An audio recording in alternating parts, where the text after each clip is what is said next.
വളരെ പെട്ടെന്നൊരു ഉള്ളിക്കറി ഉണ്ടാക്കുന്നത് എങ്ങനെയാണെന്ന് നോക്കിയാലോ. എണ്ണ ഒഴിച്ച് ചൂടാകുമ്പോൾ കടുക് പൊട്ടിച്ചിട്ട് 2 കഷ്ണം വെളുത്തുള്ളിയും 2 പച്ചമുളകും കൊച്ചുള്ളി ചെറുതായിട്ട് അരിഞ്ഞതും 5-6 കറിവേപ്പിലയും കൂടിയിട്ട് നന്നായിട്ട് വഴറ്റിയെടുക്കണം. ഇതെല്ലാം വഴണ്ട് കഴിയുമ്പോൾ ഇതിലേക്ക് പൊടികളെല്ലാം ചേർത്ത് കൊടുക്കണം. മുളക് പൊടി, മല്ലിപ്പൊടി, മഞ്ഞൾപ്പൊടി ഇത്രയും ചേർത്ത് നന്നായിട്ട് മൂപ്പിച്ചെടുക്കാം. ചെറുതായിട്ടൊന്ന് മൂത്ത് കഴിയുമ്പം വളരെ കുറച്ച് മാത്രം കായപ്പൊടിയും കൂടെ ചേർത്ത് കൊടുത്ത് എല്ലാം കൂടെ നന്നായിട്ട് വഴറ്റിയെടുക്കാം.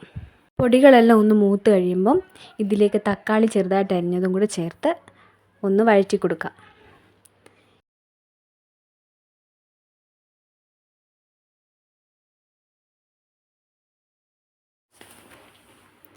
ഇനി ഇതിലേക്ക് ആവശ്യത്തിന് വെള്ളവും കൂടി ചേർത്ത് കൊടുക്കാം. ആവശ്യത്തിന് ഉപ്പും കൂടെ ചേർത്ത് നന്നായിട്ട് തിളപ്പിച്ച് പറ്റിച്ചെടുക്കാം.